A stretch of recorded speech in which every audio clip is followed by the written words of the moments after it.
Let all creation sing before the Lord, and every nation of the earth rejoice.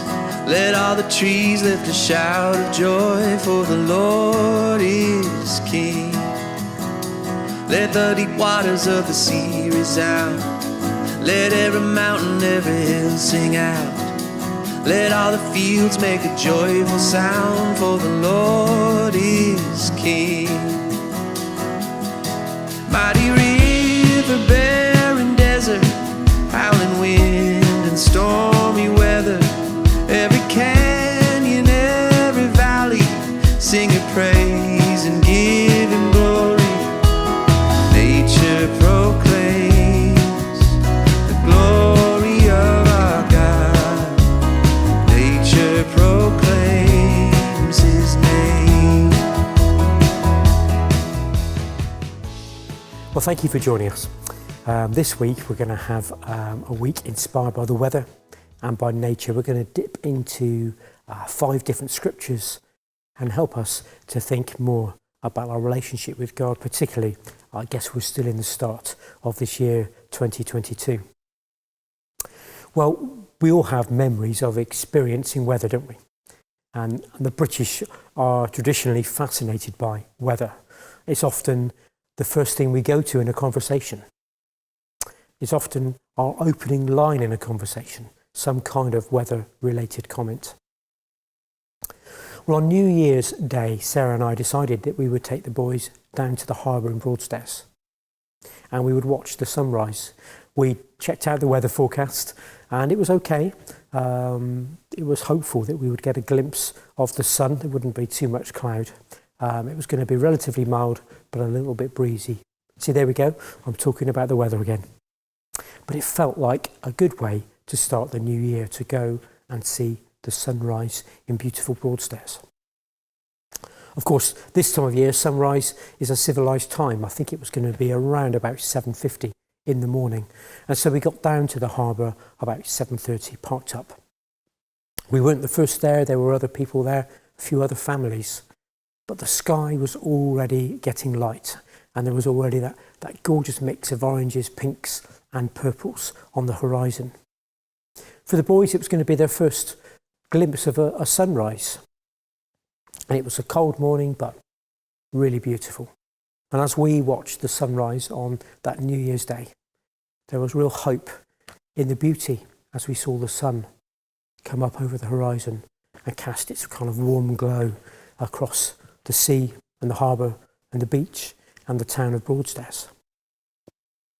Well, I guess all of us would have some story of remembering seeing a sunrise, being wowed by a sunrise. Perhaps just one coming over our garden or over our locality, or perhaps one in an exotic location somewhere perhaps we've been on holiday. There's something very special about watching the sunrise in the sky, something that does seem to hold out hope and promise. Well, our reading today is from Lamentations, Lamentations chapter 3. Lamentations as a book is not known for its cheer, but in chapter 3 there are some real verses of hope. Lamentations was probably written by Jeremiah. If you know anything about Jeremiah, you know he wasn't a very popular prophet. He prophesied the destruction of Jerusalem and the desolation of the temple and the exile of the nation. And of course, it came true in his life. And Lamentations is a book written in the wake of all that he prophesied actually coming to pass.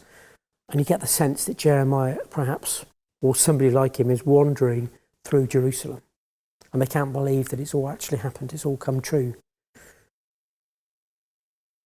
Jeremiah is lost and angry. He recognises that much of the suffering is the result of the way God's special people have lost their way in their relationship with him, ignored his warnings. The destruction and the exile was the just reward of the life they had chosen to lead, a life of ignorance of God's ways, ignorance of God's faithfulness, ignoring their special relationship with him and breaking their covenant promises with him. Now, I guess for us, as we look out on our world in 2022, we too puzzle and maybe even despair over the state of things. Our world feels full of uncertainty. There's lots of fear around. Of course, we see poverty and inequality. We see struggles in our own families, and we see struggles in our own communities and across our world. We see wars, and we puzzle over the evil and suffering in our world, don't we? We recognise that so much of this suffering is caused by humankind's rejection of God's ways.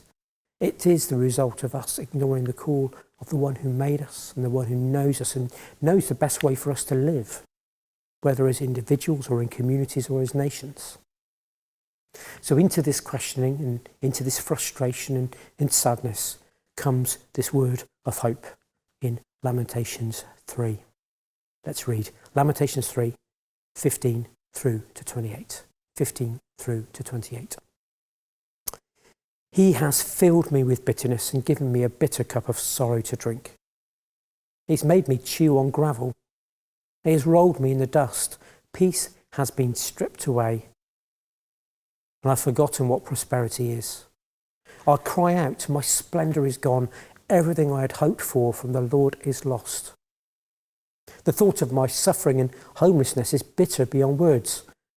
I will never forget this awful time as I grieve over my loss. Yet I still dare to hope. When I remember this, the faithful love of the Lord never ends. His mercies never cease. Great is his faithfulness. His mercies begin afresh each morning.